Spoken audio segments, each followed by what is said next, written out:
Welcome to the Elite Podcast Network, home of the #1 independent wrestling coverage, available on iTunes, Stitcher, blogtalk Radio, and wherever you get your podcasts from. Follow us on Twitter at Elite Podcast Net and join the revolution now.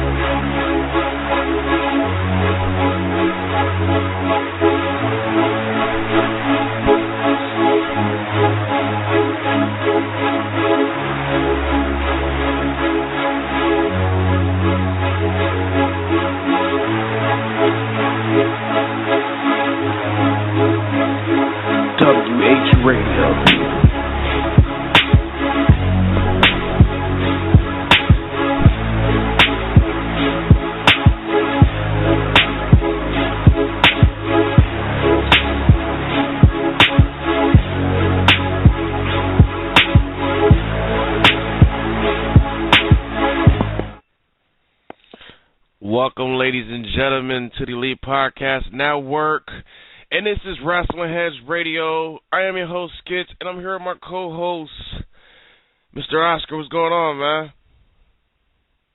Not much, man. I was hoping you were calling me Mr. Salazar, but Mr. Oscar, fuck it. I feel like a movie star that won an award. Yeah. But you know what? We have another fucking guest. My other co-host, Mr. Tom. How are you, sir? I'm doing good, Skip. How are you doing tonight? I'm good, just on time, man. For those listeners that were listening when we were on our original time and heard us talking about New Japan, we're going to talk about New Japan again because we had a technical difficulty with Blog Talk Radio, but we're back here on the Elite Podcast Network because we got to give you the news in professional wrestling. Yeah. Today, we're going to be talking about NXT, Rival, of course, New Japan Pro Wrestling, New Beginning. We're going to be talking about PWG announcements, Ring of Honor announcements. It's looking good right now in professional wrestling, guys. Yeah, definitely. I mean, it was awesome. I think we should start again with New Japan. It was awesome. So I hope Tom watched New Japan. Yeah, I caught New Japan. And, can't miss New Japan because they're killing it right now, and I don't think they're going to be slowing down anytime soon with their shows. Because this is the type of year, I think, in between Wrestle Kingdom and the G1 Climax. In the past, New Japan has kind of slowed down because they're trying to rest people and, gear up for the G1 Climax. But I don't think they're going to be stopping with these good matches anytime soon. Yeah, man. Let's go down and talk about some of these matches that are happening. I might say some of these names wrong, but I'm pretty sure Tom has got my back on that. So the first match that they had with Tanaka and Komastasu, I think I got it right. It's almost like you're talking in Spanish more than Japanese. Komasu. I'll say that. I think that's how you say his name. But the guys they both had black tights on. You know what I'm talking about, right? The first match? Opening match, yeah. Yeah. That match was pretty damn good. I thought it was very technical type of matchup. And, I'm a big fan, of technical wrestlers. So I was enjoying that match. Not familiar with both guys, but it was good to see something new. You guys' thoughts on that match? I think it was a good way to open up the show. It was an awesome start, you can say, to New Beginning. What a way to start off the show especially with the live crowd that was there. Awesome show, awesome shit. I mean, awesome start. I enjoyed the match. Yeah, I'm passing to Tom now. Yeah, I thought it was a solid opener. I didn't really expect too much of this match. I'm not familiar with some of these new guys in New Japan, but I think that's something cool to see is, some of these new guys and then in the future see them rise up like guys like Nakamura and Tanahashi because when I was watching New Japan, Nakamura, Tanahashi, Okada were already stars. I had been watching New Japan when they were, young and just starting out. So you never know how big some of these new guys are going to be. So it's cool to see.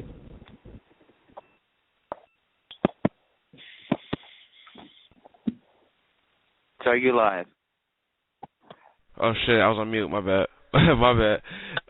Another match that was pretty damn good. You got to go with the IWGP Junior Tag matchup. You got the Time Splitters going against the Young Bucks, going against Red Dragon. Three of the best tag teams in the world.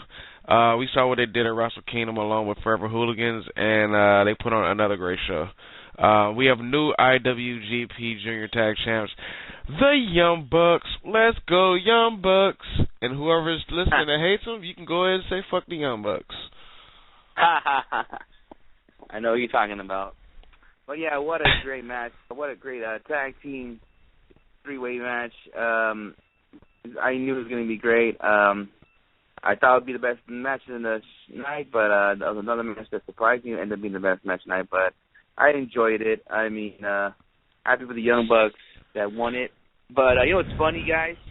I said this earlier to you, Skits, but now I'm going to say it with Tom. It just seems like when it comes in New Japan and when it comes to New Japan and Red Dragon, every time I go for Red Dragon, every time I don't go for Red Dragon, they end up winning. But this one time I actually went for Red Dragon to win this match, they finally lost. So, what a coincidence, huh?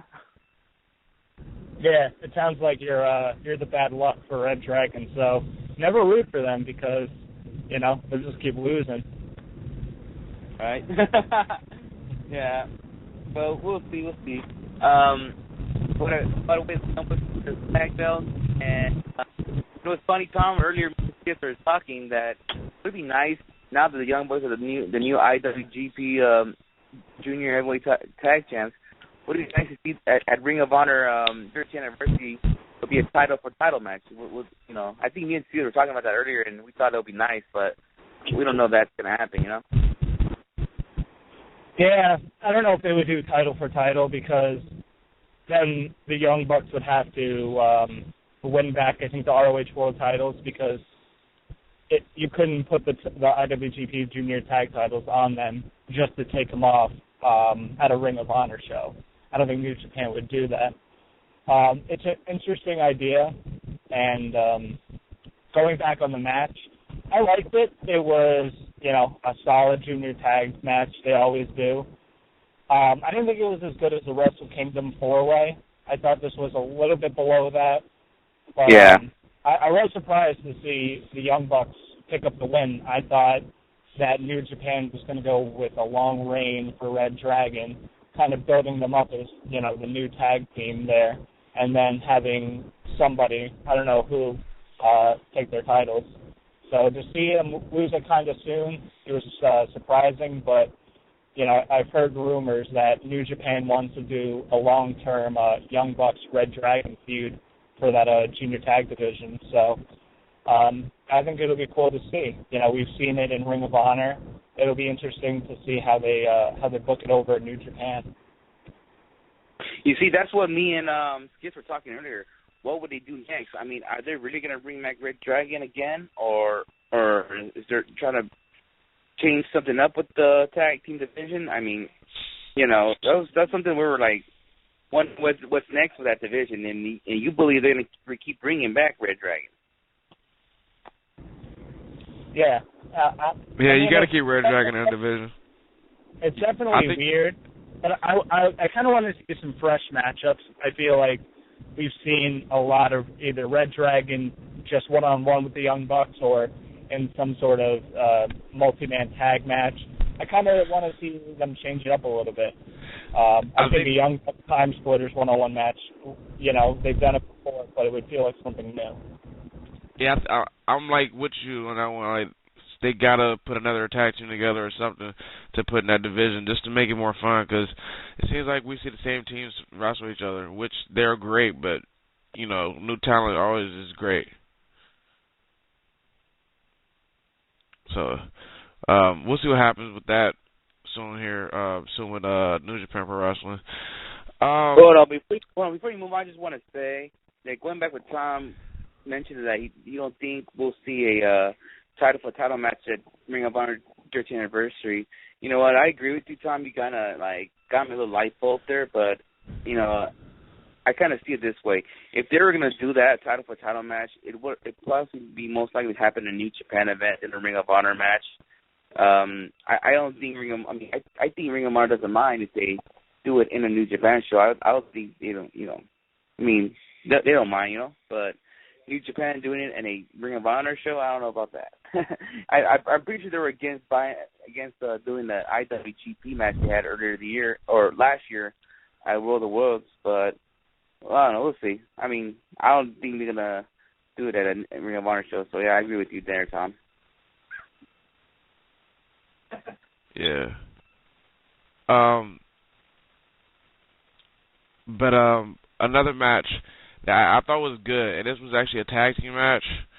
A lot of people are probably going to sleep on this match, but this is one of those matches where, like, you saw somebody in that match, you was like, this kid's good. Chase Owens, Rob Conway against Justin Thunder, Liger, and Tenzine. There you go. But that was a good tag team match, I thought. Like, Chase Owens is a hell of an athlete. Did you say that Justin Liger and Tenzine? I didn't, not Tenzine. You know what I mean. Yeah, I think right now Tom's laughing his ass off, but but yeah, I know you're talking about that feud with the NWA is still going on. Bringing in Rob Conway and those guys still doing at it. Yeah, I that match was all right. It was okay. You gotta give Chase Owens, some love in that match. That kid is very talented. Yeah, he is pretty talented. But the match overall, a guy by himself doesn't make the match pretty great. You know what I'm saying? Not a match like that. One guy could take over a tag team match. It was okay. That's what I'm saying. I don't think it sucked. But it was all right. That's what I'm saying. I'm just putting over Chase Owens here. That's what I'm doing here. Tom, your thoughts? I thought it was an okay tag match as well. I'm not a big Chase Owens fan. Even after this match, he still really hasn't impressed me that much. There's nothing really about him that separates him from any indie guy on the American level where he's working. There's nothing that really separates the guy. He's just kind of like generic. You've seen it before. There's nothing about him that stands out.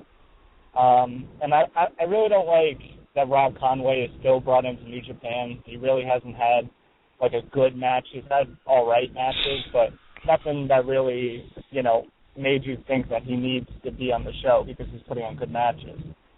So for what it was worth, I thought this match was okay. Obviously, Liger and Tenzan are both awesome, so it was cool to see them. But the match was it was okay.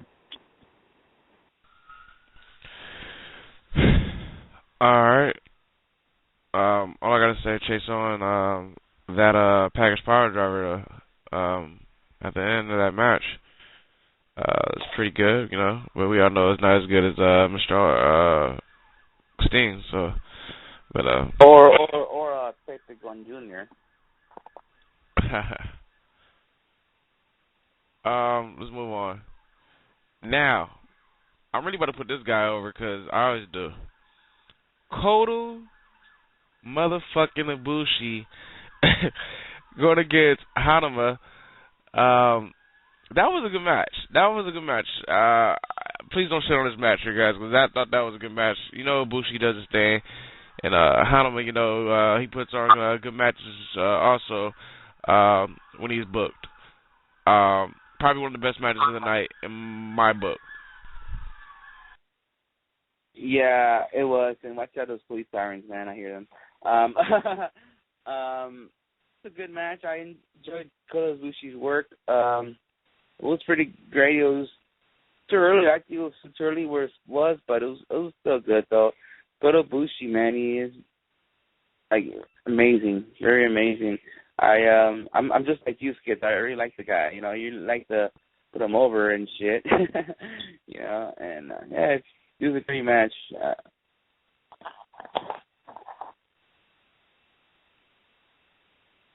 Tom? Yeah, I thought this was a good match. You know, two good workers going in there. I expected this to be a good match, and it was. You know, Ibushi, one of the best high flyers and overall wrestlers in the world. And Hanmo's a guy he's a big underdog. But at the G1 Climax last year, when Ibushi actually got hurt, you know, Hanmo replaced him, and he was killing it in the G1 Climax. And for some reason, that New Japan crowd loves Hanma. They will always cheer him no matter how much of an underdog he is. I think he just connects so easy with the crowd. So it was a good match. I enjoyed it, and, you know, both guys are awesome. Yeah, it's funny when, like, Hanma, like, how many times did he miss that headbutt? You know, when he goes to the ropes and does the headbutt, he missed it so many times. This shit was hilarious. Yeah, and that's the thing. That was what was great about his match at Wrestle Kingdom, is that he finally hit it. You know, they were building up for so long that he hasn't hit it, and then he finally hits Wrestle Kingdom. So that was awesome to see. That just made Wrestle Kingdom even better. Yeah. But yeah, Kota Ibushi, that's my boy. I think he needs to get back in that IC scene somehow, but we'll see. We had a six-man tag matchup. Okada teaming up with Yano and Sakuraba. I'm pretty sure I got the name wrong. Going against Bullet Club. Huh? It's Sakuraba. Going against Bullet Club. So, thoughts on that match, guys? Honestly, I wasn't a big fan of the six-man tags. You know, I'm more, especially when it comes to New Japan, I'm more of the singles fan than the six-man tag. You know. Yeah, I feel you, Skits. I mean, yeah, they do a lot of 6-man tags, 8-man tags. They just tend to do that in these kind of shows. Yeah, I mean, it was cool. I mean, it's good they can find a spot for anybody in that New Japan roster to work with. You know, I think it was pretty cool. I mean, I don't want to say it sucked. It was all right. It was not better than the Kota Ibushi match we were just talking about. Of course. Yeah. This wasn't really anything special, like Oscar and Skits have been saying. I mean, six-man tags in New Japan usually aren't good. You know, they're kind of time constrained. They don't go that long. But, I mean, for what it was, for the purpose it was, you know, having, I think it was perfectly fine. Definitely. Let's get to that IWGP Junior Heavyweight Championship match. Kenny Omega going against Taguchi. I like the first one better than this one, in my opinion, but it definitely was a good matchup.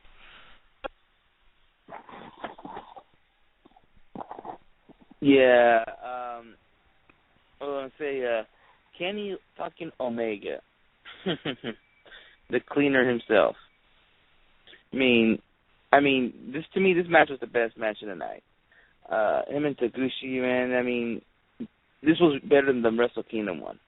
So, I just like how they fucking, do all these fucking crazy moves that look about to break their necks, like the one where, like he's carrying, Taguchi's like kind of like a, the Vice type position, and then Taguchi made him flip and then on his head. I was like, God damn it, that's fucking, he's gonna break his fucking neck.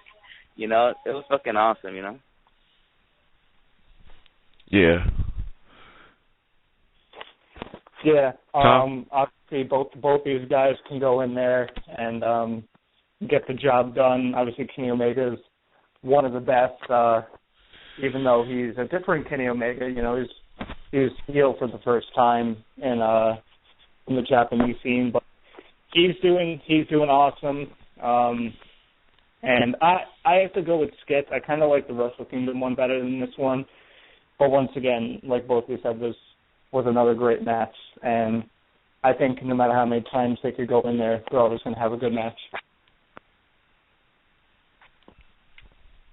You know what's funny? You know what's funny? You guys were talking about Kota Ibushi. Is he the next contender for the title? You know, because you know, I think this is the end between Kenny Omega and Kikuchi. So I think it's you're saying you think Ibushi's gonna go from getting the IC title matchup to going back down to the IWGP Junior Heavyweight Championship? I mean, I don't think it's a bad thing. I mean, it's definitely not, because you know he's going against Kenny Omega. Yeah. I mean, it was really the first time he was getting an Intercontinental title shot against Nakamura, maybe. I mean, I don't think it's a downgrade or nothing. I mean, who else can you put against Kenny Omega now?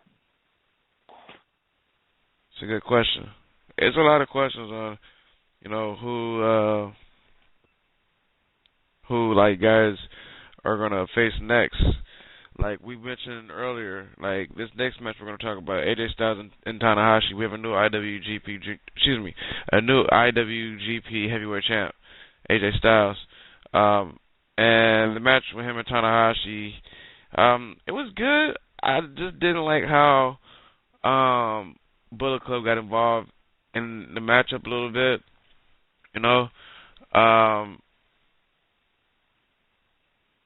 in my opinion, the first time they wrestled, I think that was the better matchup between those two. But overall, it was still a good match. And the next question I have for you guys, after you guys share your thoughts, what's next for the IWGP Heavyweight title? Who's next to get a title shot? I was saying Ishii. You guys go ahead and share your thoughts after you're finished. Wow, he said Ishii. I don't know. I mean, Nakamura could be one too. Nakamura, yeah, he's still the IC champ. That's a good question. I mean, I don't know if I want to see the Okada AJ Styles match. Damn, this is a good one. I don't know, I gotta really think about this. Maybe Tom might have an answer. Yeah, I'm trying to think what they go with, where they go with AJ. You know, who they're going to put against him. You know, after Tanahashi is done. I don't know. I think there's a possibility that Ishii might get a shot on a pay-per-view or something. And I think eventually Okada, I think later in the year, takes the belt off of AJ. I think he's going to be the guy to do it. Could be wrong, though. But as far as the match at the New Beginning, it was good. You know, every match that these guys have been good. It was definitely a different style match than we've seen before between these two. So it was, you know, still good. Both guys went out there, and the result didn't really surprise me. I eventually thought that AJ was going to win it back on one of these kind of lesser shows that New Japan runs. And it kind of makes sense to put the belt on him. The only thing that really didn't make sense at the show was putting the tag belts back on Anderson and Gallows. I didn't get that decision. I didn't get that either. That's one thing that pissed me off too.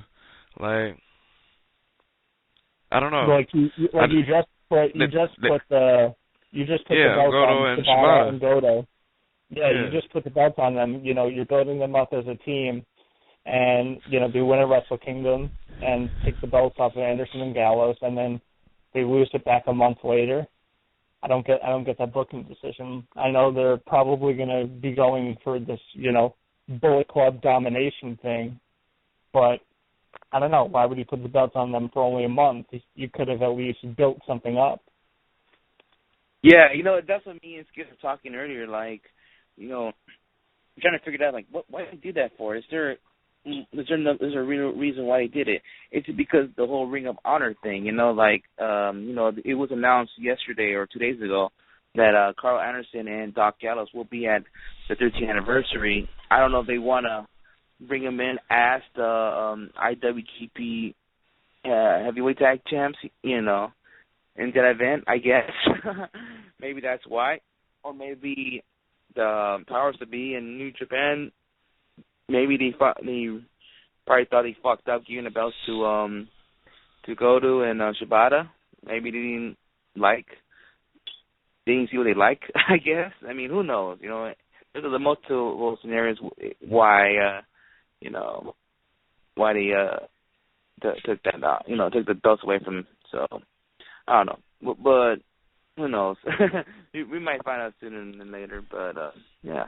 I don't know. I don't feel like maybe because it's Bullet Club domination. I really kind of feel like it's the Ring of Honor thing. But that's my opinion. I don't know. That's definitely something that we have to find out on what were they thinking there. But yeah, let's get into some NXT Rivals talk. I'm pretty sure there's going to be a lot of talk here to talk about because it was a hell of a show. From top to bottom. Where do we start? Did you want to say something before we start? No, I mean, it was a great show. I mean, happy how it went, but some couple of shocking things we could talk about. But yeah, start off what you want to talk about. You want to start the opener? Let's start with the opener. Hideo Itami versus Tyler Breeze, my boys. Both of these guys, I enjoy watching both of these guys wrestle, and I think they had a hell of a match, better than that match that they had in the tournament. So, just like Oscar, I think he predicted this like last week. He said, I believe that these guys can put on a better match than what they did before. I enjoyed the match. Of course, Hideo Itami teases the GTS once again. Question is, when is he going to use it? And he did pull out the victory. You guys' thoughts on the matchup? And what do you guys think next for both competitors? All right. Well, I didn't read much of the spoilers coming up, but let me start with the match. I like I said last week, or Monday, because they will be better off than the tournament match. It had to be better. Because you're in a takeover, you're like, it's one of those live shows. You have to have a better match than you had before. So that's what they both deliver. Mad respect to the two. Mad respect for Tyler Breeze. He's a great worker in the ring. He knows. He's like when he knows who your opponent is. He put out that. He wants you to show you that respect. And I'm sure Hideo, that he probably realized that this guy is pretty good. So, yeah, he probably got his respect. So, yeah, it was a great match. What a great way to open the show. So, yeah, what's next for Hideo or Breeze? I think Breeze is going to continue dealing with that one dude stalking him. I'm guessing that's Marcus Louis. That's probably going to go down next. I mean, Hideo, I don't know, man. I like to see him in the title picture down the road, but it's not going to happen. But I think he will become NXT champ one day. I think it will happen. Probably as soon as when Sami Zayn and Adrian Neville go in the main roster, I think he will get or be involved as a title scene around that time. So, yeah. Where will he go next? I mean, I kind of knew it's going to be a little slow start for him, but, yeah, it will take patience. Maybe in a year from now, he'll be the NXT champion. So I'm patient. I don't want people to freaking start talking shit that, oh, he should be world champ now. Like, I'm patient with this guy. So, I'm confident with WWE's going to take care of him, Yeah, definitely. Tom? I thought it was a good opener. Obviously, I think everybody kind of figured that Hatami was going to go over. You know, they're going to keep building him up as a threat to the title, and I liked it. It's weird because I like both those competitors. You know, Hideo Itami is just fucking awesome, and we've all known that. And I think Tyler Breeze, you know, over the last year or so, he's really getting better in the ring. One of the good promo guys down in NXT, different character. So it's kind of weird that, you know, they're building up Itami but kind of forgetting about Breeze, who's one of their more popular characters down there.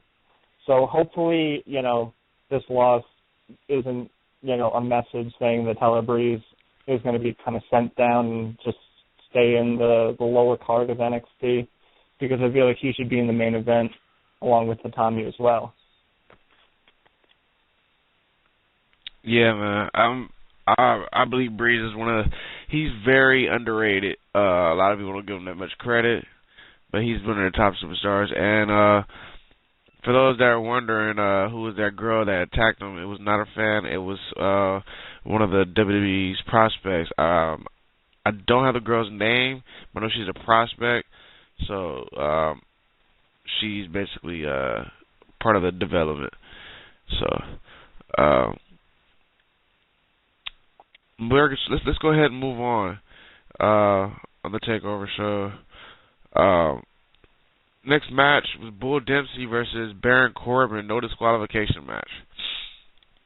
I thought the match could have been better. The guys, they both did great in the match. They played their part. But one thing I didn't understand, why didn't you guys use weapons at all? It's a no disqualification match, but they just brought their asses off. I thought they gave them more time. They could have had a better matchup. And I don't want to see Bull Dempsey or Baron Corbin again. Baron Corbin, he picked up the victory. But it would have been, I don't know. Do you think they're going to go one more time? This is my question to you guys after you guys finish with your thoughts on the match. I don't think so. I think I said it Monday. I think it's going to be the end of their rivalry. I actually predicted Bull Dempsey, but you know, actually I wanted to pick Baron Corbin, but I don't know, something in my head was saying Bull Dempsey, but they gave it to Corbin, which is good. I don't know. I doubt they'll have another feud going on.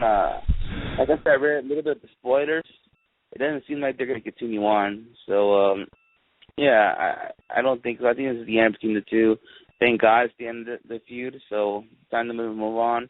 I'm interested to see what they'll do with Baron Corbin next. Like what Tom said Monday, they probably going to put him in the world title scene down the road.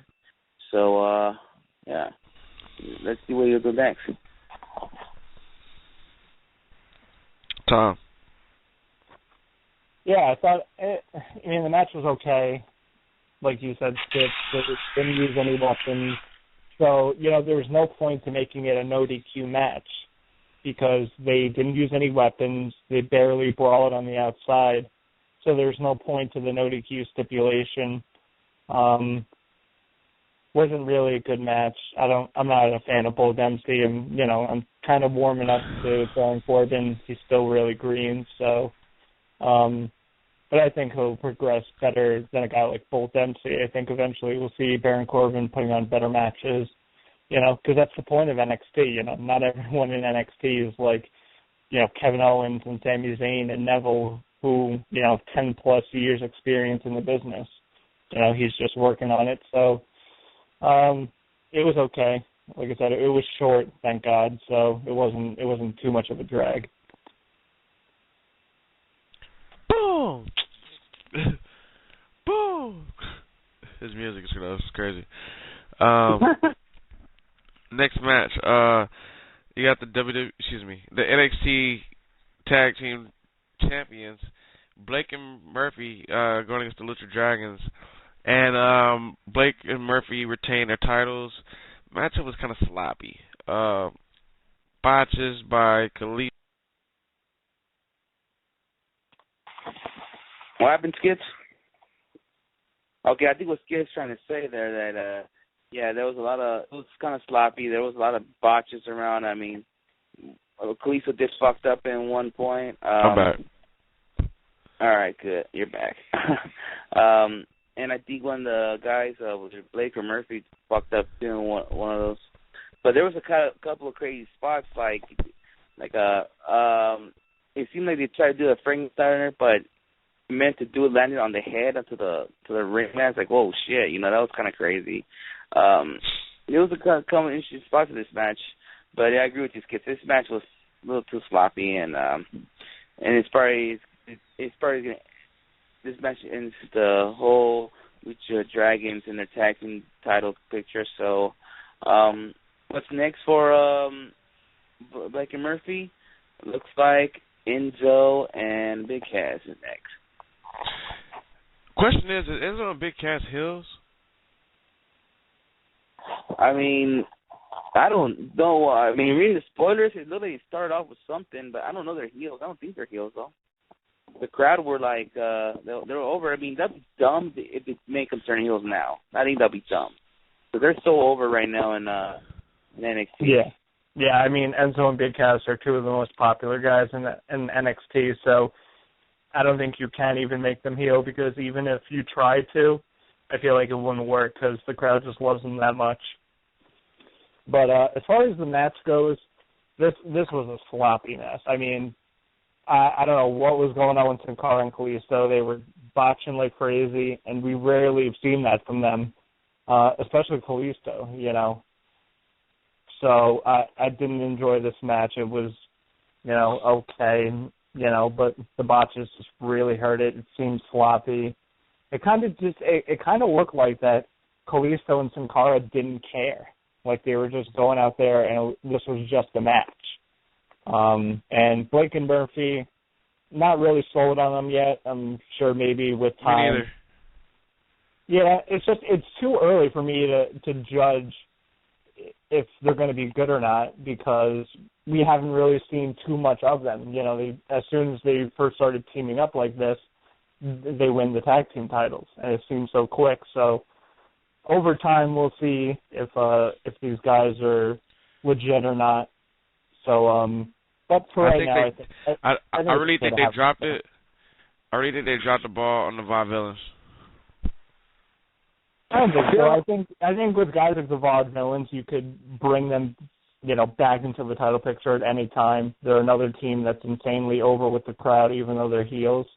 But the Vaudevillains are a team that you could just bring back into the title picture anytime, and it won't seem like they left. Yeah. You know what's funny is that we keep mentioning it like in every show about when we talk about Blake and Murphy. Like we always said we're not big fans of them, but for some reason that full cell crowd, or maybe in house shows, they just like these guys. That's the biggest mystery. Why? I don't know. We probably need to see more of these guys. We don't go to these house shows out there in Florida, so it just seems like that crowd knows them better than we do. And anybody that's listening that watch NXT, they just know this tag team more than we do. So we just got to keep watching and see what was up, and then maybe in a few weeks we'll have a different opinion with these two guys. Yeah. I'm not gonna say that the NXT crowd just cheers for anybody, but they kind of do. I don't know. I mean, like I said, when they won those tag belts, they did chant, "You deserve it." Why would they do that? Did they deserve it? Did they really deserve it though? It's like the thing. See, you see what I'm saying, kids? People like me and you and Tom, we're just saying we're just having question marks with these guys, but that crowd and those shows out there in Florida, they know what's up with these guys. It's like they know, more than we do. It's like when we talk about here in SoCal, we talk about Che Cabrera a lot, and Tom doesn't know that much about him. It's something like that, Right. Yeah, I think we just got to see what happens further with them. But I think for right now, their finest champs. It was, like I said, it was something surprising and actually shocking to see. And that's kind of cool. That's kind of fresh and new. So I like what they did there. It's just, let's just see if they're actually legit or if this was just a hit and miss type of thing. We'll see. Just like you said about Bull Dempsey, you know, you really it's still green. It's definitely not like in my terms, it's not even green yet. The grass is still brown. You gotta keep watering at the end until it gets green over here. Next matchup, hands down, match of the night: Finn Balor versus Adrian Neville. Wow. Where do I fucking start? Like, Finn Balor, like, I want to say, like, I know this is probably, like, his biggest singles match that he's had since he's been on the roster. And him and Neville, like, just blew the house away. I can watch this match right now. Like, this is going to be a match that's going to be talked about by the end of this year.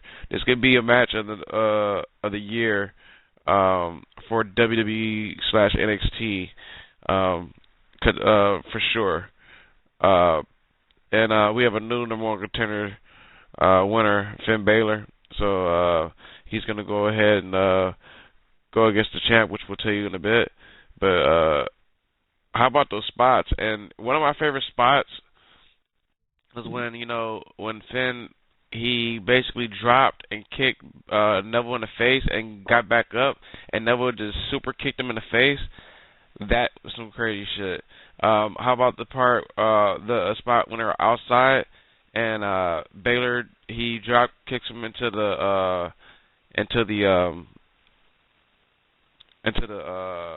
fucking the barricade. Yeah, the barricades. into the barricades. That was crazy. But crazy all-around match. I love this match. They got to have a rematch before Neville leaves, for sure. Yeah. Another spot that I enjoyed that he didn't mention, when Baylor was climbing the top ropes and Neville had his head down in a way, he jumped and did those kicks, and then he hit him in the back of the head. I was like, wow, I mean, that was amazing. Watching this match was like almost like watching a fucking either New Japan, Noah, or a fucking Dragon Gate Japan match.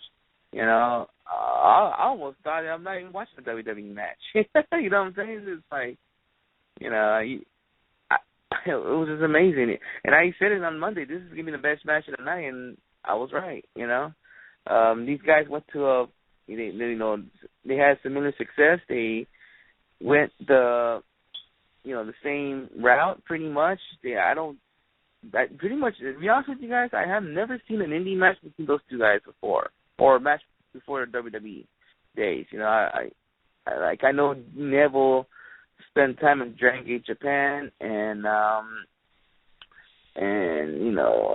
Ben Balor was always in New Japan or companies around Europe. They always do shows there. I mean, that's the only chance I could probably end up seeing. If those guys had a match before, it'd probably been one of those promotions in Europe. So I got to look into that. But, it was actually the first time seeing these two get on at each other and enjoy the match. It was an awesome match. Like I said on Monday, it was going to be a match of night type thing, and it happened, So I'm happy for the guys that were in Full Sail that enjoy that match, because that was something I would love to see in person. But anybody who's listening that was in Full Sail, you were one lucky motherfucker. Definitely. Tom? I mean, it was a fucking awesome match from beginning to end. They started off at the perfect pace, and then it picked up toward the end. Two of the best pure wrestlers in the WWE and possibly the world right now. I had high expectations for this match, and both of these guys met it. Just fucking awesome match. Crazy spots, like you and Oscar were talking about, your favorite spots. It was awesome. if these two guys don't succeed in WWE on the main roster level, then there's something wrong with WWE because they're both stars in the making. I think Balor a little more than Neville because I think Balor's a complete package. He has everything. Great match. The crowd was awesome. I loved during Finn Balor's entrance when the lights would come on and he would raise his arms, that the crowd would raise their arms in sync with him. I thought that looked so cool. Yeah, entrance is nuts for sure. I want to see him in the crowd though. Yeah, I was gonna say that I wanted a different paint, body paint, because it just seems like we saw the same thing. The only difference is that in that body paint, it seems like there's the tongue sticking out with the mouth. Was that like that's the only difference? But I was expecting something different, like maybe I don't know, black and white color or something. You know, I know he can't come out as Carnage or Venom like he used to do in New Japan, but I was expecting something different. So hopefully in that area takeover, he comes up with the red and black. You know, and let's just see something different. You know. Real quick before we move on, Marco Patagos, stop hating on the Bucks, bro. It's funny. I guess I just retweeted some photo of Jim Cornette. Basically, it says "Old Man Yells at Bucks." It's got Cornette's face, and it's got the Bucks like picture. And Marco Patagos tweeted, all you kids giving Cornette shit and hanging on the super kick sack. I'm not giving Cornette no nuts at all. I mean, no mess or anything. I actually like Jim Cornette, but it's a funny picture. Anyways, back to where we were saying, let's go Young Bucks.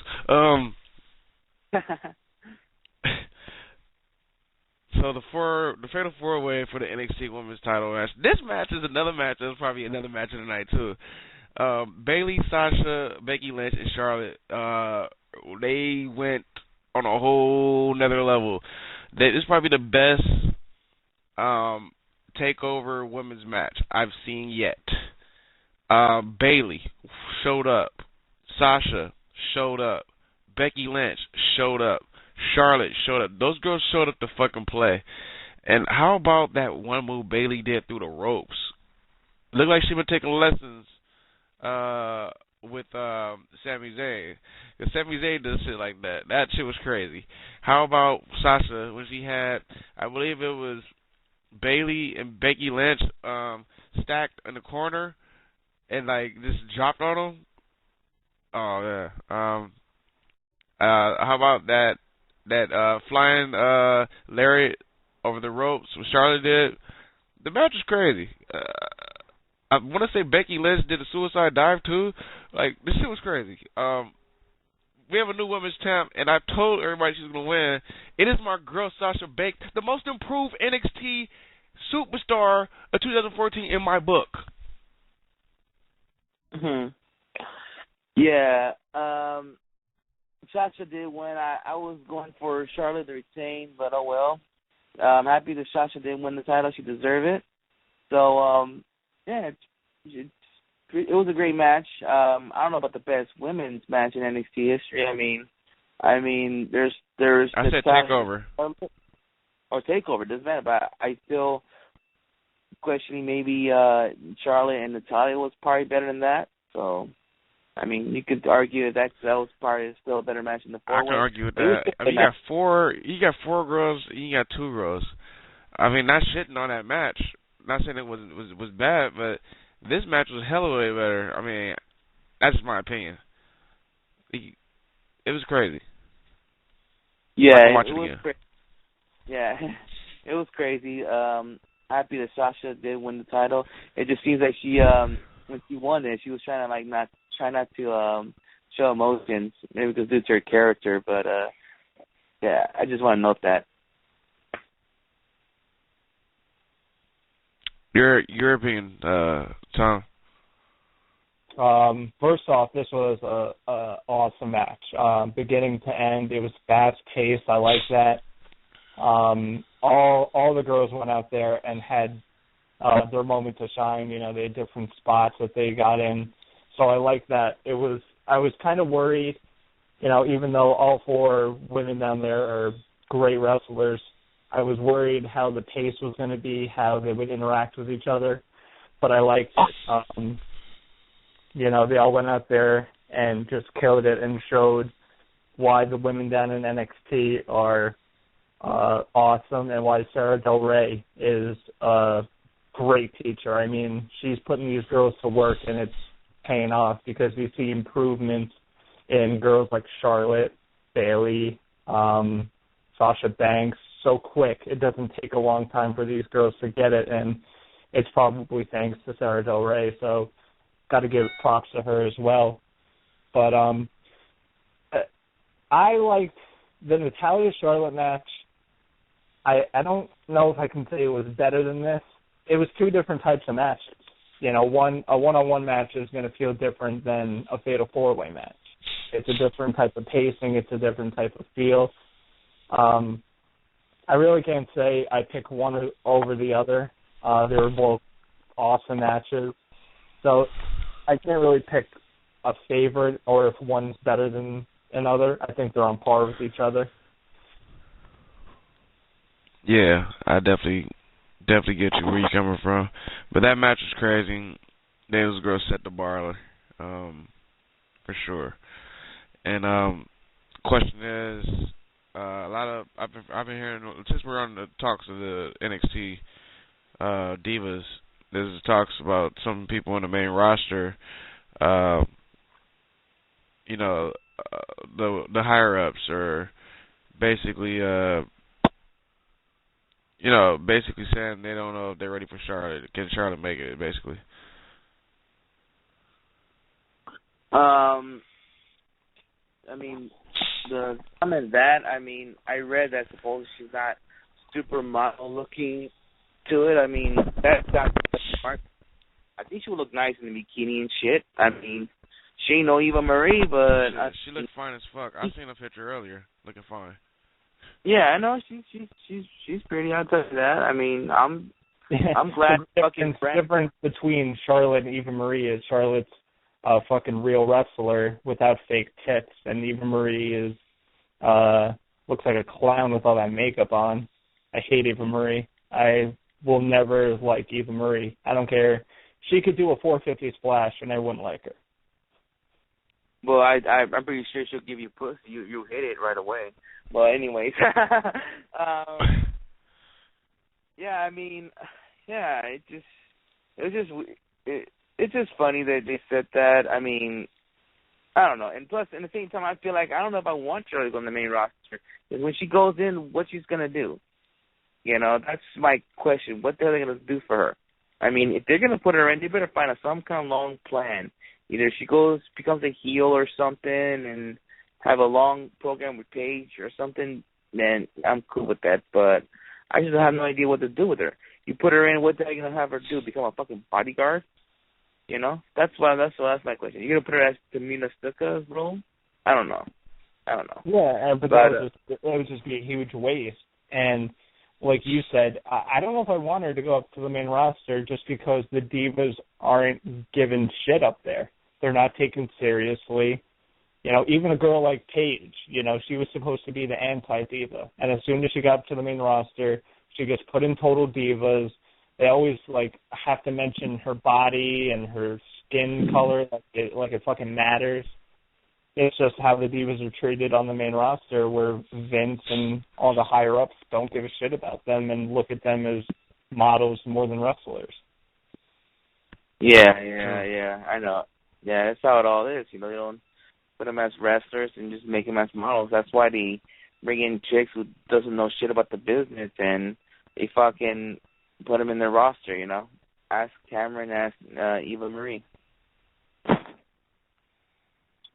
Yeah.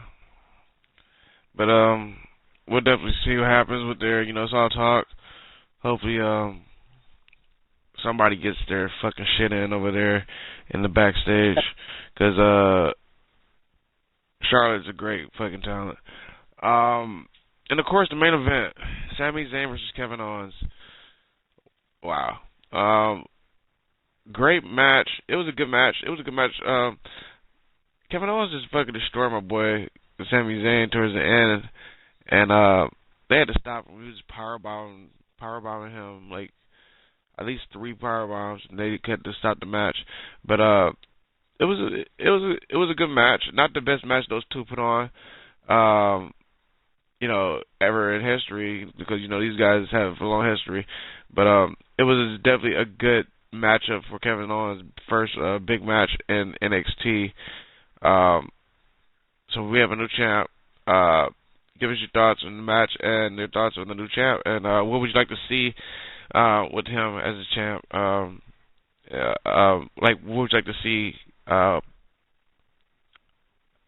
with Owens with the belt? What matches would you like to see? Besides the one with him and Finn Balor. Before I answer that, I like to say that I was shocked that he won the title 2 months when he debuted. So, see what he will do as the NXT champion.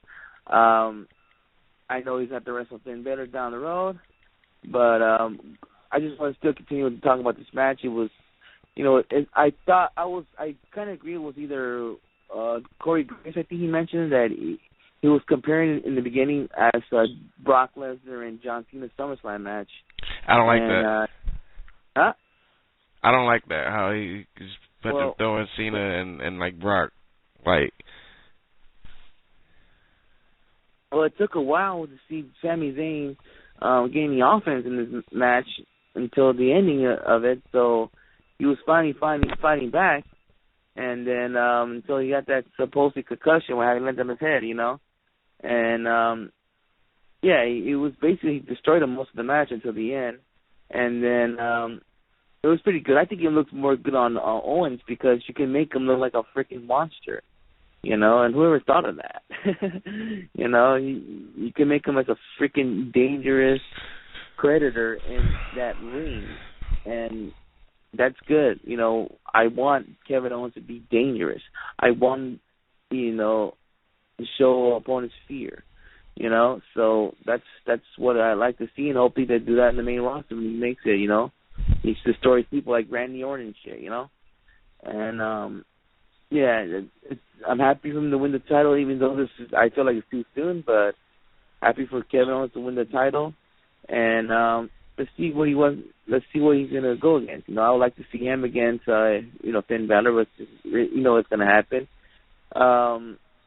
Another match with him and Neville. This time I don't want him to destroy Neville in the end like he did the last match, but I like another Adrian Neville and Kevin Owens match down the road. And I can tell this is what will happen though. I'm not saying I want to see it, but I can see this is happening. Kevin Owens and Baron Corbin for the NXT title. I can see that match happening down the road. Tom? I like this match. I don't think it was the best that they could have had, but what was good about it is that they told a story. It wasn't about the in-ring action. It was telling the story of Owens being a complete monster and just completely obliterating Sami Zayn. And I loved it because people, the looks on their faces when the match was over, it looked like WrestleMania 30 once Brock broke the streak. People couldn't believe it. And that was awesome. It was funny to see. It was just Kevin Owens, beating the ever-loving shit out of Sami Zayn. And, eventually this is going to lead to Sami Zayn coming back. And, when they do have their rematch, because we all know they will, it's going to be, probably a street fight or a ladder match or something. And, I mean, we know what these two can do in a ladder match. They completely kill each other. So it was a good match. Like I said, it told its story like it needed to. They obviously were bringing in Kevin Owens as a huge threat right out the bat, and this was a way to just further solidify it. And it was well done. And like I said, we're all just going to be, clamoring for Sami Zayn to come back and, get his revenge or whatever. But yeah, I liked it. I'd like to see Kevin Owens and Baylor, obviously. Him and Tommy, I think, could have a good match. I'd like to see just, it doesn't have to be for the title, but a one-on-one match between him and Solomon Crow. I think that would be a hard-hitting match, so I'd like to see it. And, congrats to Kevin Owens. I think, Triple H obviously sees something in him to put the title on him so quickly. And he knows his talent, and he knows how to build guys up properly. So I liked it. It was good. Put a great ending to a great NXT show. Definitely, man. Real quick.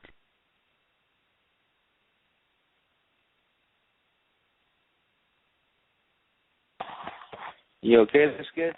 You said real quick and you disappeared. All right. Well, Tom, like I said, it was my bad. Great. My bad. My fucking mic turned off again.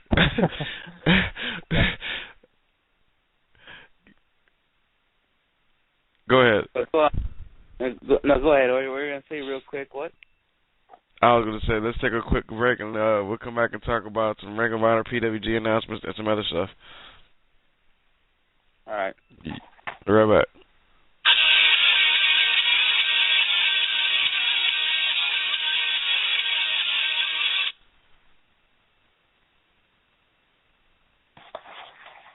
What's up? This is the phenomenal AJ Styles down here in LA, kicking it with the PWG, busting my tail. Freaking great tournament. The Bola tournament is freaking amazing. Anyway, the fact of the matter is, everybody and anybody needs to listen to Wrestling Heads podcast. Hey, this is Kyle O'Reilly and Bobby Fish, Red Dragon, Ring of Honor World Tag Team Champions. We just happen to be the best tag team on planet Earth, and you are listening to Wrestling Heads Radio. Yo, I don't know if you guys was digging this, but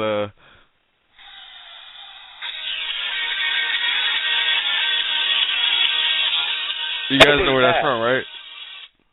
No. You know where that's from, right, Tom? I don't know. Botchamania, you guys, come on. Okay. Now it's... I just want to go ahead and promote Botchamania real quick. Botchamania has an app, guys. It's called Botchamania, and anything that Botchamania has, like sound bites, they have it. Like,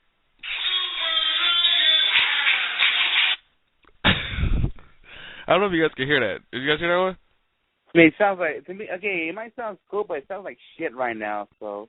Yeah, yeah. I don't think it's a good idea to put in it, but yeah, I guess it's you know what? The list. So. My boy Matt needs to go and put these on the fucking sound bites so I can play these shits. Oh shit! But big shout out to Botchamania. Botchamania is fucking awesome. I mean, Matthew's always putting out funny ass shit, and his latest one that he did about the Royal Rumble was hilarious.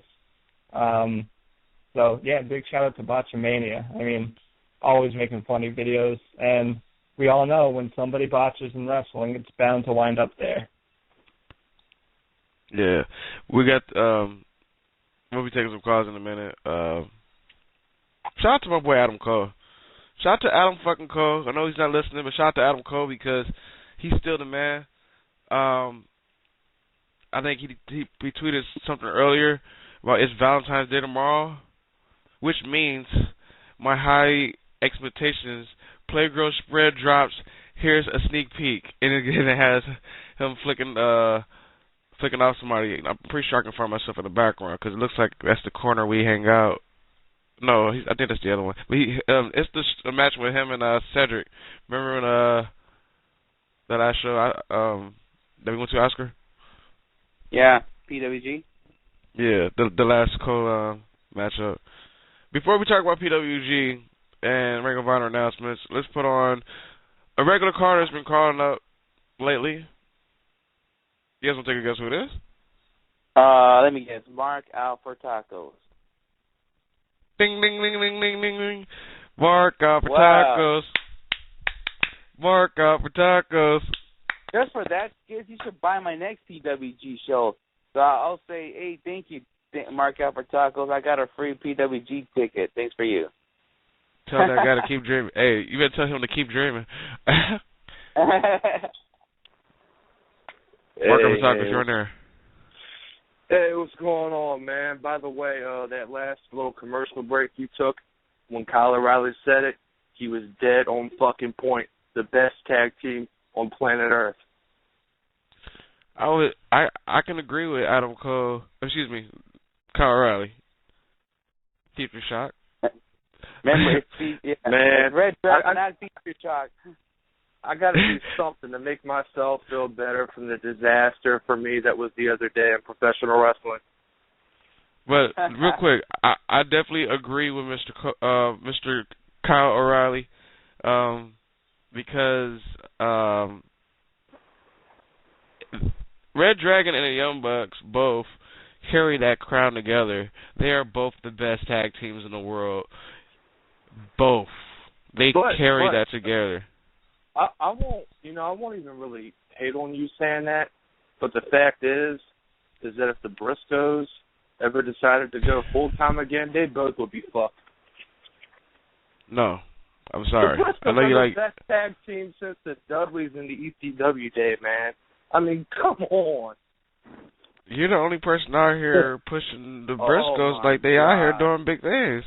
I mean, I'm still not right now. Not right now. I'm talking about as an overall what they have done. I mean, we could talk to Briscoes as solo. I mean, I'm still not a big fan of Jay Briscoe as, a solo wrestler at all. Because he's not doing a bunch of dives and high spots. I mean, come on, man. Listen. I love the Briscoes, and they're one of my favorite tag teams, but I feel like as a team, they were much hotter and they were much better back in, I'd say, 2007 to 2010, I would say around that time. That's where they were at their peak. I feel like still as a tag team, they're not as good as they once were. They're still both great wrestlers, no doubt about that. But I know you're going to hate on the Young Bucks, but what the Young Bucks have been doing the past few weeks in countless promotions is what makes them at the top right now over the Briscoes.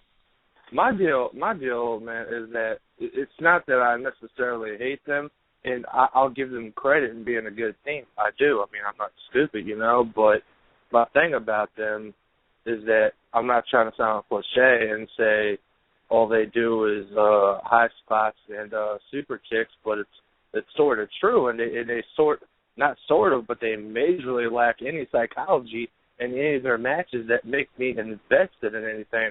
It's kind of a deal like where I've seen one of their matches, I've seen them all. That's how I feel.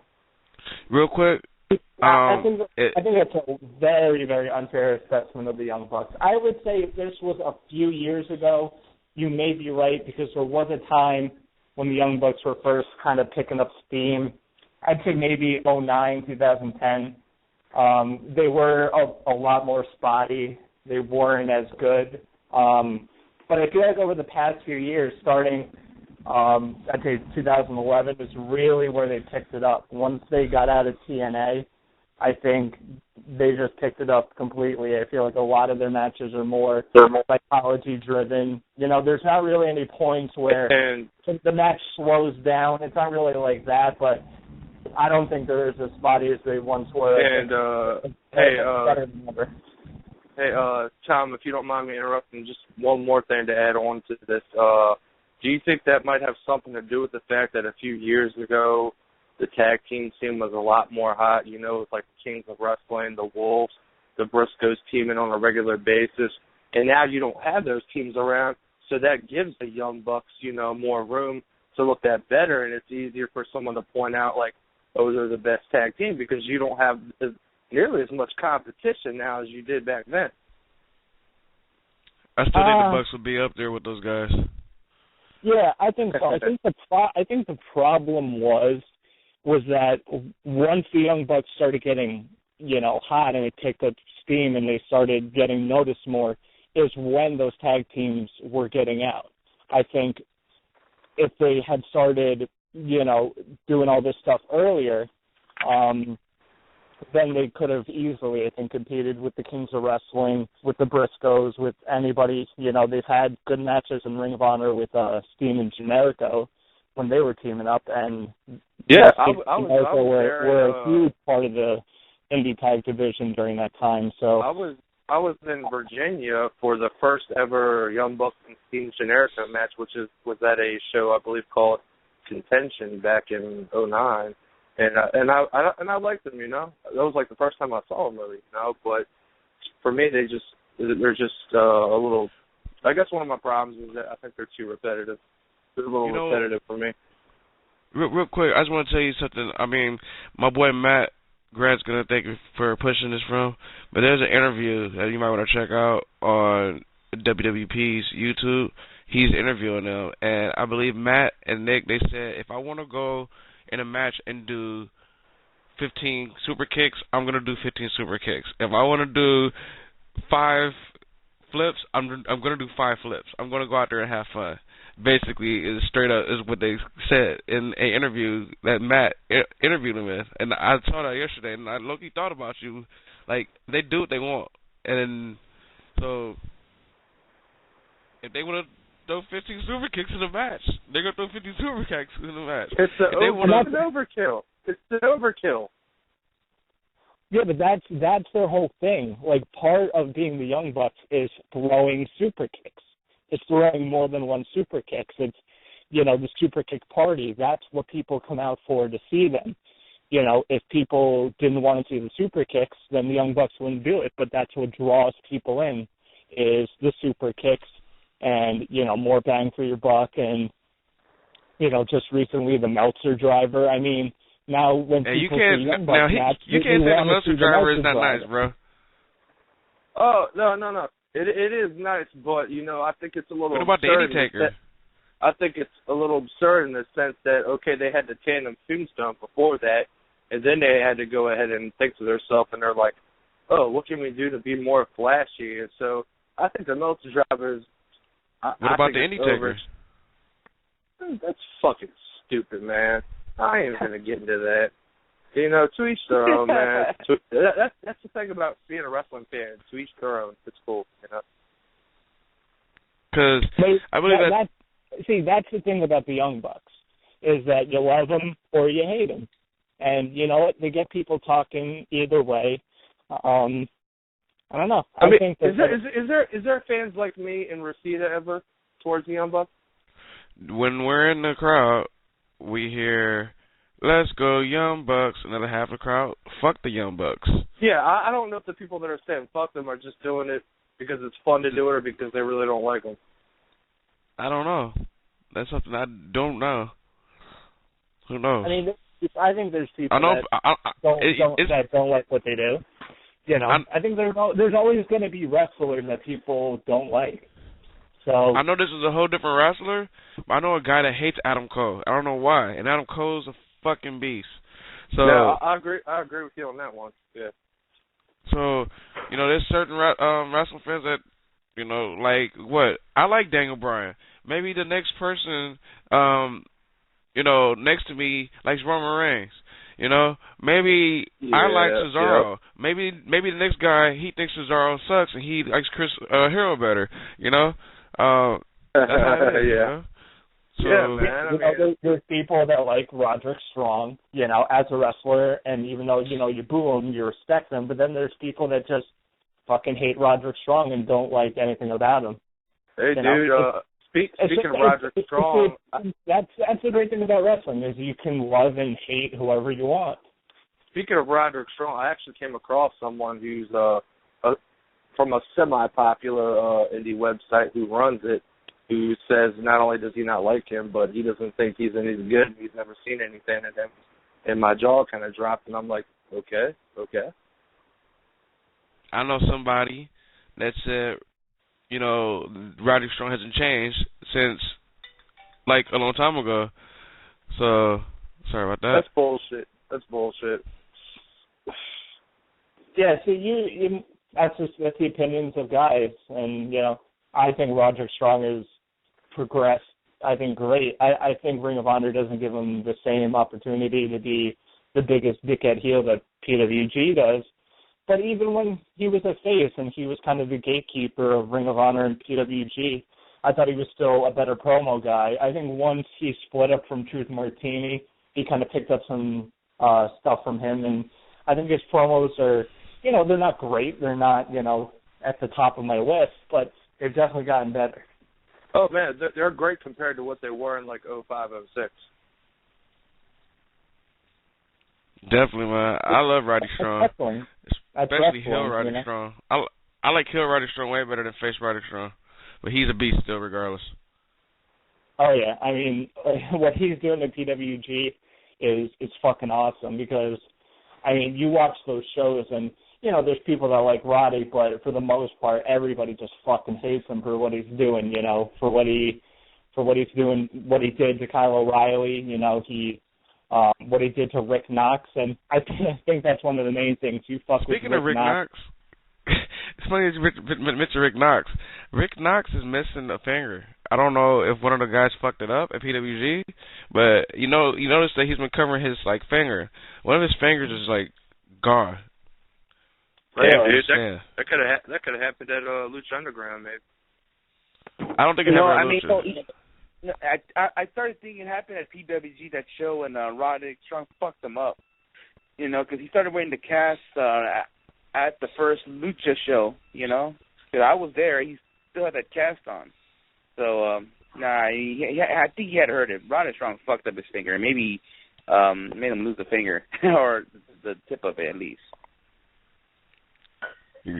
It's only one way to find out. Maybe we should bring Rick Knox here on WH Radio.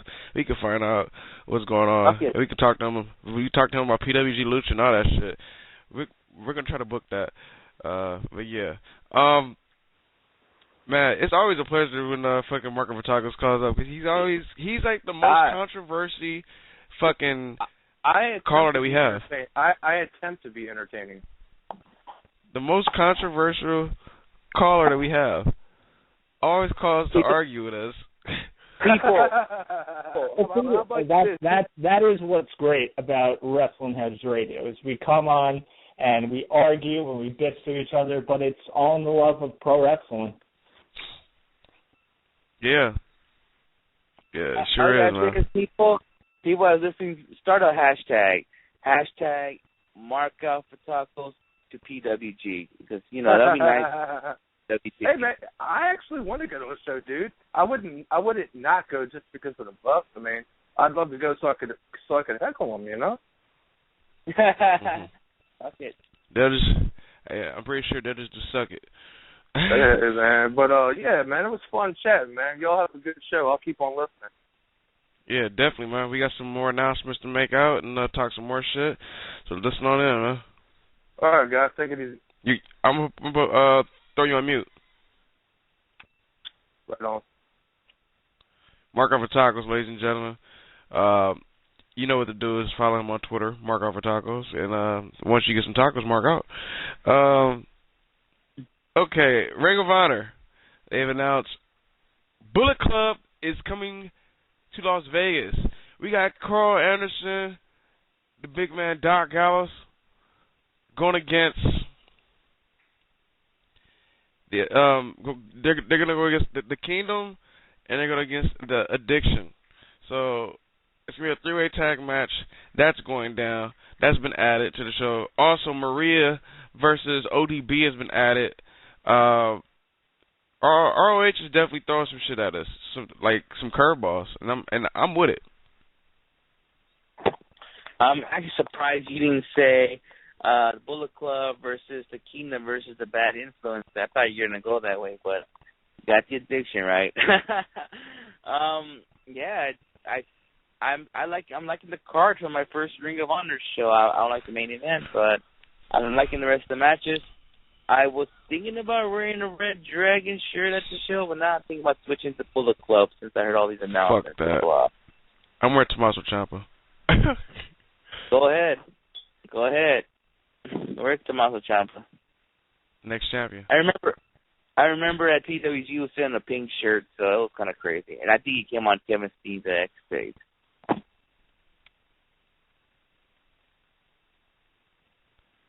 Yeah, man. I mean, these new matchups are definitely interesting. I don't know, besides AJ Styles and ACH and the main event, there's not really anything about the 13th anniversary that kind of, like, jumps out at me that I, like, need to order this pay-per-view.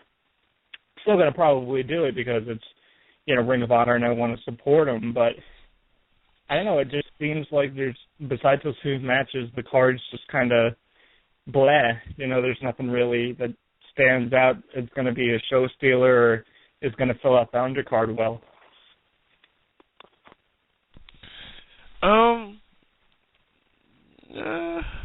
Isn't Roderick Strong booked too against BJ Whitmer? Yes, and that should be an okay match, but I feel like there would be better opponents for Roddy than BJ. But I mean, it goes along with the decade story. Honestly, I want to see BJ versus Steve Corino. They've been going at it a lot. Yeah, and I mean that I forgot. Jay Lethal versus El Patron should be another good match. So, I mean, I guess when you put those three matches, ACH, AJ Styles, the TV title, and the ROH title, that's three solid matches. So, I mean, that would be reason enough to order the show. Yeah. Also, Ring of Honor, they've booked a couple matches. You got Kyle O'Reilly. He'll be going one-on-one against Roderick Strong in one of their next, I want to say tapings. It's the same day. It's going to be on the 21st, same day when AJ Styles goes against Bobby Fish. So, yeah, it's going to be in Atlanta. So that's coming up this week or next week. Yeah, man.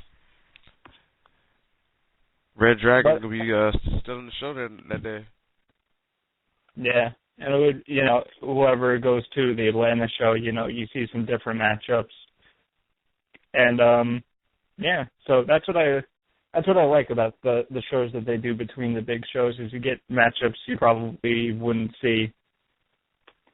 So, but it's funny because I read something in the Wrestling Observer that said, Ring of Honor wants to bring a New Japan show back to New York City, and, they want to go back to Terminal 5 because they can't go to the Hammerstein Ballroom because they jacked up the prices, I think, to like $125,000 for one night. And, I think it's because they saw the success that Ring of Honor had and they felt like they could do it. And they're just jacking up their prices, because they can, and it's in New York City. So, I mean, it worries me because from what I read about the people that went to Terminal 5 for Final Battle, there was a lot of seats where you couldn't see shit. And they were upset with it. You could barely see anything. And this is, when you're at the Hammerstein, I've been there a couple of times. No matter where you sit, you have a pretty good view of the ring. So, I don't know. It's tough. I would want to see, the New Japan guys in New York City and get to see them live. But, I don't know. Terminal 5 just doesn't seem like the place that they should do it. But there's really nowhere else. You know what, Tom? Yeah. If they do another show in New York, you have to be there. You have a chance to and that's the thing is, if you get a shitty seat, then it's kind of like pointless. And there were so many complaints from, the second floor balcony, general admission. People were complaining that they couldn't see anything. So it's, I think Ring of Honor said they were working on the issue if they were going to go back to Terminal 5. But it's like, what Ring of Honor needs to do is guarantee that this time, when they go to Terminal 5, that you're going to get a seat where you get a good view no matter where you sit and you're not, being blocked or there's nothing in your way. So if they do come out with that and say that no matter where you sit you'll see fine, then I would be more inclined to get tickets because it's a guarantee. Yeah. So let's hope Ring of Honor they make a good decision to book a event somewhere in New York where the fans could be satisfied. So, but besides Ring of Honor, Pro Wrestling Guerrilla, PWG, my home away from home. There's been some announcements, and I'm a happy camper because my boy Zack Sabre Jr. will be returning back to Pro Wrestling Guerrilla April 3rd. Thank you, PWG, for letting us know in advance when the date of your next show is going to be. And the first time we saw Zack Sabre Jr. was at Bola of last year, and he put on hella great matches. He was in a 6-man tag, and plus he was in a one-on-one matchup with Kyle O'Reilly. Team Suplex going at it. What a match with those two. And him returning, if I had to choose any person for Zack Sabre Jr. to go one-on-one with in that ring, and I'm going to ask you guys the same question, who would you like to see? But I would like to see Zack Sabre Jr. and Ricochet.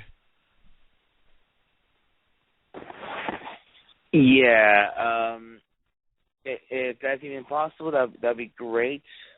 I'm trying to think of another name in the current PWG roster that he could go against. Maybe Busick? It might be not bad, you know. They've also faced each other before, yeah. I believe in Evolve. Yeah, he was in Evolve. I'm trying to think, what about Gulak? What about Zack Sabre versus Gulak? I mean, another good match. Another great technical matchup. Yeah. Yeah, and especially all this weird, like, reverse he gets out of it, and I always see how Gulak will react, you know? That would be freaking awesome, you know? So, he's like he's like Harry Houdini in the fucking ring, you know? It's freaking amazing what he does with those submission holds and stuff. So, yeah, it's fucking great to see him live. Happy to see him again on April 3rd, just a few days after we come back in town from WrestleMania week. It's going to be freaking exhausting, but fuck it. It's going to be a great time, you know? Yeah. Yeah, I mean, when I saw that Zack Sabre Jr. is coming back to PWG, definitely pumped about that. He made a hell of a debut at Bola last year. So it'll be good to see him back. One of the best technical wrestlers in the world, and he's probably the best. And what's scary is he's getting even better. You know, doing all that work in Noah, and you know, doing his work over in the UK. He's getting better, and it's scary because I think he'll be up there with a guy like Danielson as one of the best. And you know, we'll see if he makes his way to the big time one day, but he's still young, so. I like to see Zack Sabre Jr. versus Trevor Lee. I think that would be a hell of a match. But the tough thing would be who would go over in that match. Because you want to make Sabre Jr. look strong, but you want to make Trevor Lee look strong too. So I think that would be a hell of a matchup between those two. Yeah, the only thing is you got to have Trevor go over. Since we're talking about Zack Sabre Jr., for all of our listeners, one match I do recommend you guys to check out, and it's for free. Go to Progress Wrestling's YouTube. I watched this match the other day. Zack Sabre Jr. one-on-one with Prince Devitt, a.k.a. Finn Balor. Both guys represent Team Suplex. Check that match out. Great match. Two great athletes. We know what these guys can do. Go check the match out. I would definitely recommend it. And if you watch the match, you know, feel free to tweet me at WH Skits and talk to me about it, you know, because I definitely enjoyed it. And for all of our listeners, who would you like to see Zack Sabre Jr. wrestle in PWG? And it has to be somebody current on the PWG roster. I got a Bryan Danielson tweet. We would love to see that. I'm pretty sure everybody would, but actually Bryan Danielson, a.k.a. Daniel Bryan, is in the WWE now. So who would you like to see currently on the PWG roster face Zack Sabre Jr. on April 3rd?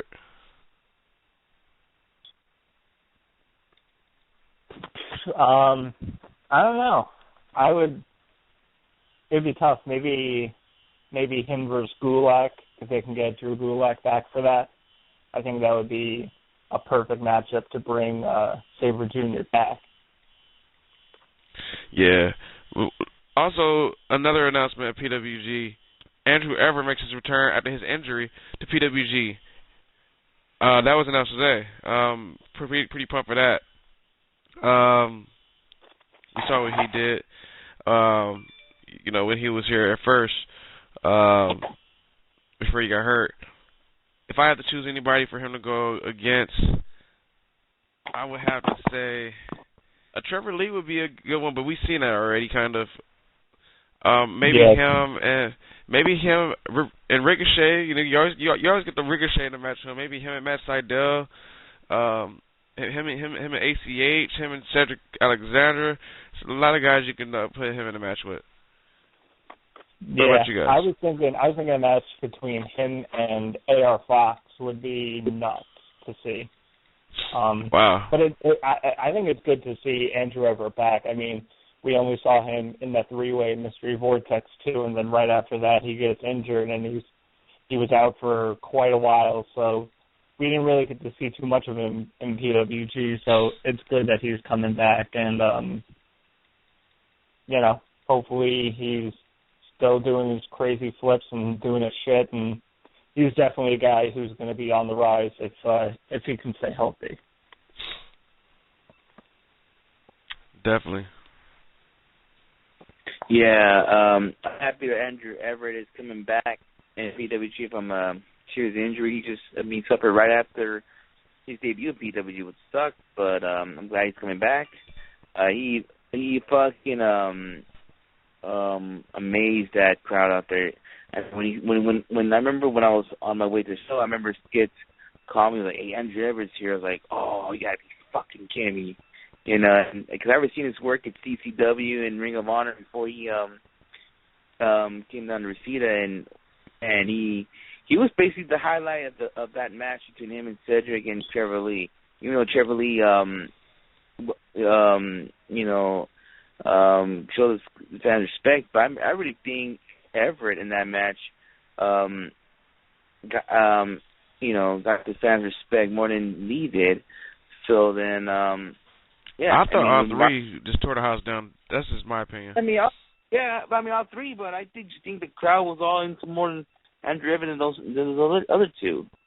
So now that he's coming back, it's gonna be amazing that he's gonna do some amazing shit again.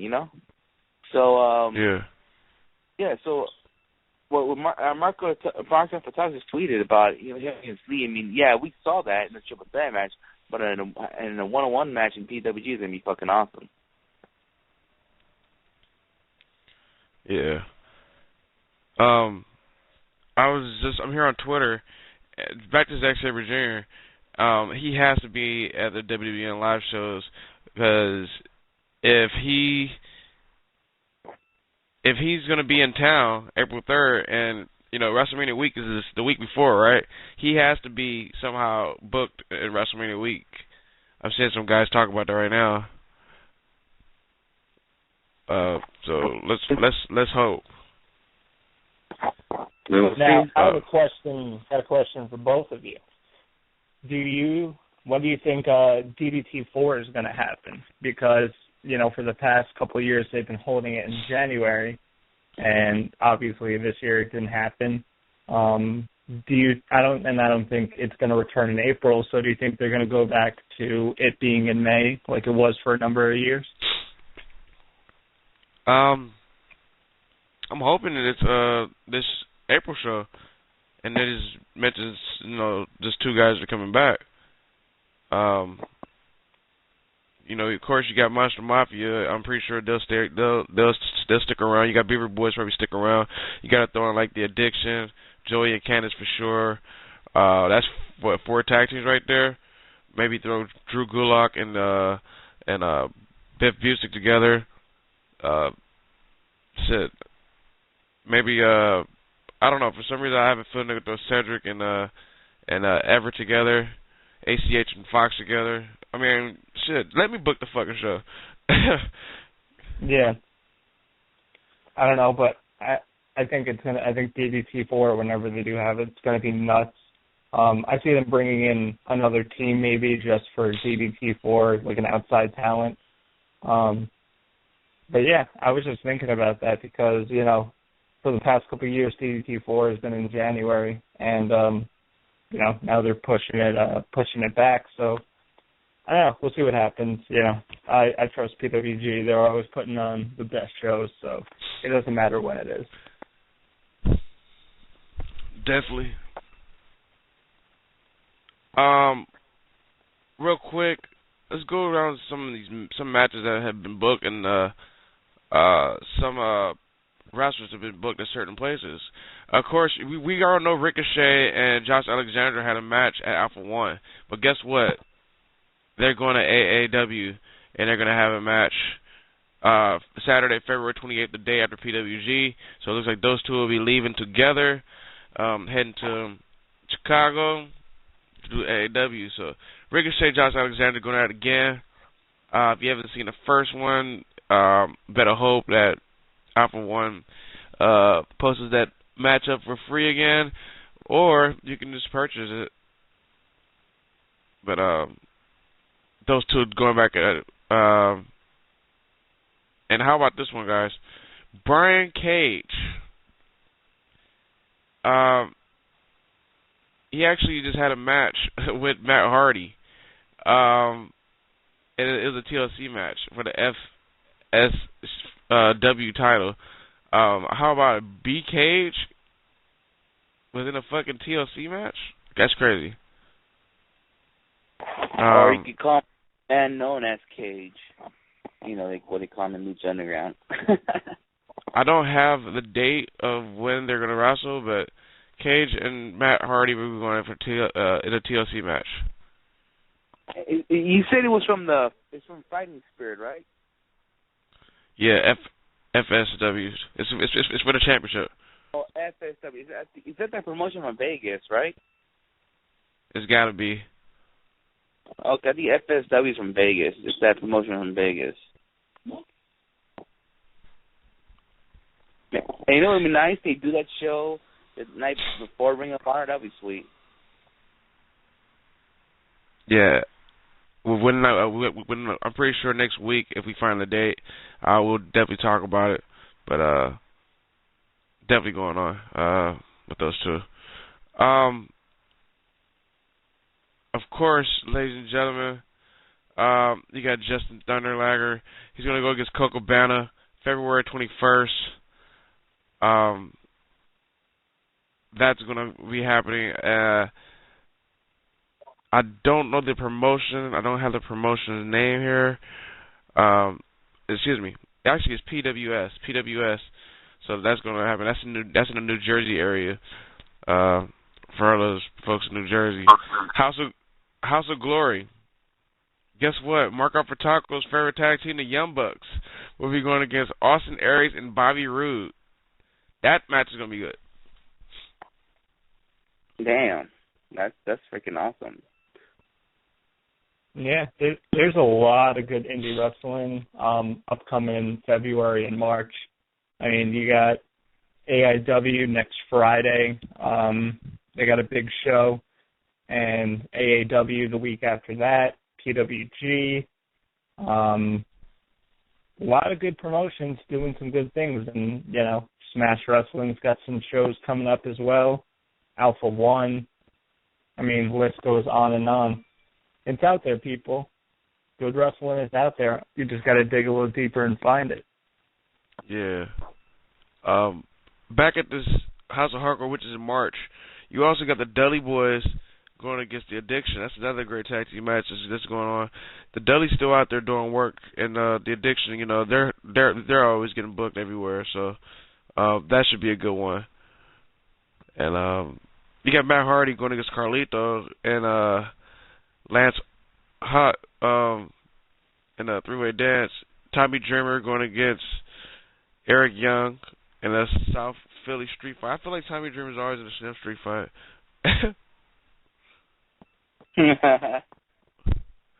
Yeah, I think he kind of has to be when they're in a street fight. I mean, it's a lot more punishing on your body, but Tommy Dreamer's up there with age, and he's not really a technical wrestler, so putting him in street fights is always, an easy way to have him on the card. And I know we just spoke about indie wrestling, but we can't forget, we got to talk about some wrestling that's going on in Mexico. El Patron teaming up with Phoenix versus Brian Cage and Pentagon Jr. Yeah, that's going to be awesome. I think we're talking about that when we're at the Lucha Underground tapings. It's going to be great. Looking forward to it. I hope I can get to see this. I think it's the day, this is taking on place the same day as PWG, if I'm not mistaken, right? Correct. All right. Also, you got, like, Drago from, if you watch Lucha Underground, he's on the card. Texano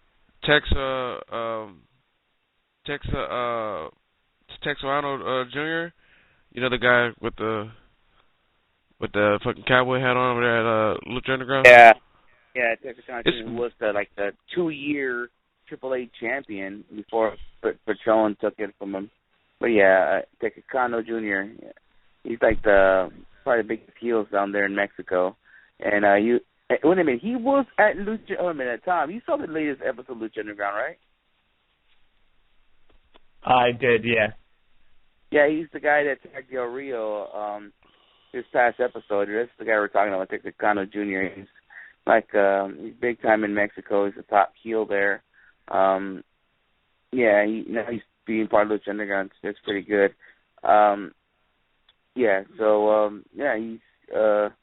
He's great. I mean, he's a great heel, pretty much. So, who's he going against at that event? Oh, hold on one sec. I think it's in a tag team for a 4-way. Oh, 1 sec. Oh, like 6-man stuff like that. Yeah. Hold on one sec. I just got the page. He is going. He's going against Murder Clown versus Machine Rocker versus Bendagola. Yeah, those clowns. Those are the guys I like to see in Lucha Underground. They want to bring them in there. Those guys are freaking. They're a trip. Those clowns. I mean, if you ever want to check out AAA wrestling skits, go for it. Sometimes they have it on TV here. Just check out the one of Spanish channel like Univision or something like that, or Telemundo. You might enjoy watching guys like some guys you're familiar with Lucha Underground and guys that maybe talent you're not familiar with. I think you'll enjoy the show. Yeah. One thing that we had to cover before we end the show: NXT return. What was that, Skits? You said NXT return. If I'm assuming what I think you're trying to mention is that Rhino. Rhino. What the fuck? Rhino. How about that? Did anybody expect that? Spoilers about NXT, so if you don't want to know, tune down for a couple minutes. And if you don't want to know, we won't spoil you that much. We'll just talk about who showed up. That's about it. We won't give away results and shit. But Rhino, did anybody expect that? It's funny because I think Matt had a interview with Rhino at a recent show out there in Canada, and he interviewed him, and I watched it. He put over every promotion, WWE, TNA, ECW. He put over the Indies too, Ring of Honor. He's definitely looking for work, and WWE basically gave him a call, and it's looking like from what I hear, he's gonna be doing work with a big star over there in NXT. I'm not gonna give the name away, but he did have a match and he got the win. It wasn't against somebody big. It was against one of the prospect guys, the up and coming guys in NXT. So he also and another guy made a return, Brian Kendrick, Wrestling Heads alumni. Yeah. When I get to see him at shows, he's a cool dude. He's a cool dude to talk to. But he surprised me. Surprise appearance out there too. I'm like, wow, the Brian Kendrick. Remember, you gotta call him the Brian Kendrick. So yeah, He went to use that gimmick again. So, yeah, great to see this guy. I was happy to see him win the Santino's title a few months back. Yeah, great to see him. I like to see what he's going to do in his return to WWE. Let's see what he does. For those to listen, if you don't want to know who he faced, I'm going to let you know right now, so you might want to tune out. He faced Finn Balor. That match had to be good. I thought he didn't have a match with Finn Balor. I thought they just passed each other, like on the Titantron. I thought Rhino had a match with somebody else. Oh, no, I'm not talking about Rhino. I'm talking about Finn Balor and Brian Hendrick. Yeah, they had a match. And see, that's what I like about NXT is that you can. I mean, they brought these guys back out of nowhere. Brian Kendrick, I think he was in a dark match in NXT a while back. But I mean, it was just out of nowhere, and I think that's what's cool is you bring these guys back who are established veteran talents. And I think the ultimate end goal of having these guys here is to put over the up and coming talent. So that's awesome, and they're getting work, and I think also, what this means, having Rhino and Brian Kendrick and maybe some other guys will return. But I feel would like to see Brian Kendrick versus Tyson Kidd. Yeah, that'd be a good one. But bringing these guys back, I think eventually these veteran talents, maybe if it is going to be Rhino or Brian Kendrick or somebody else, they want veteran coaches down there. Adam Pearce is down there, and even though he was never with WWE, he's, an experienced veteran in the business, and he's, going to bring a ton of knowledge to those guys. So I think that's the ultimate end goal is bringing in these guys, put them in a few matches, and maybe bring them in as coaches. So I'm all for it. I can't wait to see Rhino and Kendrick's matches on NXT. I'm going to be looking forward to it. Definitely, man. New GHC Tag Team Champions, Killer Elite Squad. How about that?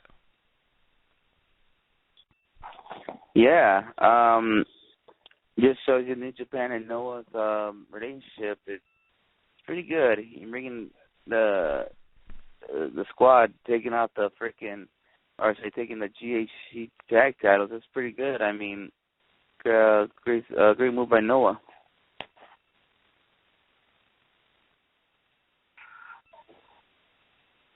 Yeah, definitely, man.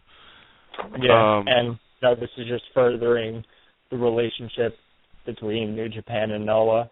And so, you put some Noah titles on New Japan guys. Maybe we'll see Noah guys come in and maybe get some New Japan titles. Who knows? But I'm liking it. This is a good relationship, and, congrats to Davey Boy Smith and Lance Hoyt. I think the Killer Elite Squad, they haven't been featured on New Japan as much as they once were, so as long as they're still doing work, that's cool. Definitely. We're actually at the end of the show in a few minutes. Let's just go throw some plugs real quick. Let everybody know, follow Elite Podcast Net. Follow everybody on the team. We'll be back next week on Monday's show. We'll give out the first half of our top 100. And on the 20th, we'll have Hanson here live on Wrestling Heads Radio. We'll talk to him about the 30th anniversary. You can follow me at WH Skits. Follow us on Twitter at Wrestling Heads. Also, WrestlingHeads.com. Check out the website. Go ahead, gentlemen. All right. You can follow me at Sinister632 on Instagram and Vine as well, and Twitter, you can say.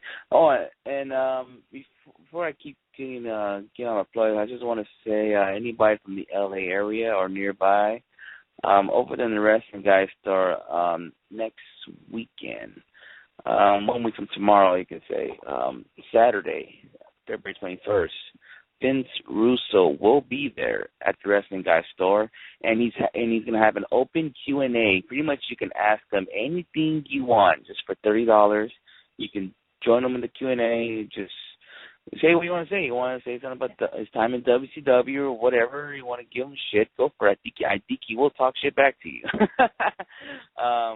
Yeah, well, it's going to be out to the Wrestling Guy store. I don't think you guys want to miss it. If you're in the LA area that's listening or live nearby, you want to drive out there and meet Vince Russo and talk to him, ask him any questions, go for it. I'm sure if Tom was around here, he would like to ask Vince Russo some questions. I'm sure he would do it. I'm thinking about heading out there, and I think skits too. So, yeah, we'll check out there, and shout out to Mr. Dave Gomez. And also shout out to fucking Nate from Eyes of the Ring. He said he saw me on Lucha Underground. I'm pretty sure I'm there. I'm always in the fucking show, so... yeah, I'm pretty sure Tom saw me there too, and yeah. Yeah, shout out to those guys. And yeah, check out WrestlingHeads.com. I'm trying to work on something new on WrestlingHeads.com, like I said a few weeks ago, but it's just that it's been tough for me. Let's just put it that way. And yeah, just check out Skits' nice work and for WrestlingHeads.com, and just shout out to all the writers too, like Yana and them. So yeah, just check out our website, and yeah, we'll we got 8 minutes, bro. You over here fast as time. Yeah, 8 minutes. Wow. I mean, what if Tom would have talked long too? I'm just joking. Go ahead, Tom. But yeah. You can follow me on Twitter @2tweetme. That's my only social media account. That's all I got. That's where I'm talking wrestling, so follow me there. I'll give you a follow back. Like these guys have said, make sure you check out the rest of the Elite Podcast Network, Weekly Wrestling Podcast, of course on Twitter @WeeklyWPodcast. Great group of guys there. They're always doing good stuff. Check them out on YouTube, as well as Wrestling Heads. Check us both out. Subscribe there. Check out the videos. We got past interviews from Wrestling Heads Radio. They got live interviews on Weekly Wrestling Podcast. Check them both out. Check out the Uncle Mike and Tom show. Check out the Indy Power Rankings, Eyes on the Ring, Beyond the 3 Count, doing a whole bunch of stuff here in the Elite Podcast Network. You're going to want to keep up because nobody's coming close to us. We got all the interviews. We got all the wrestling talk. That's it. Definitely, man. Until next week, yeah. Y'all can follow us on Twitter, and we'll chop it up with y'all. Peace. Wipe your ass.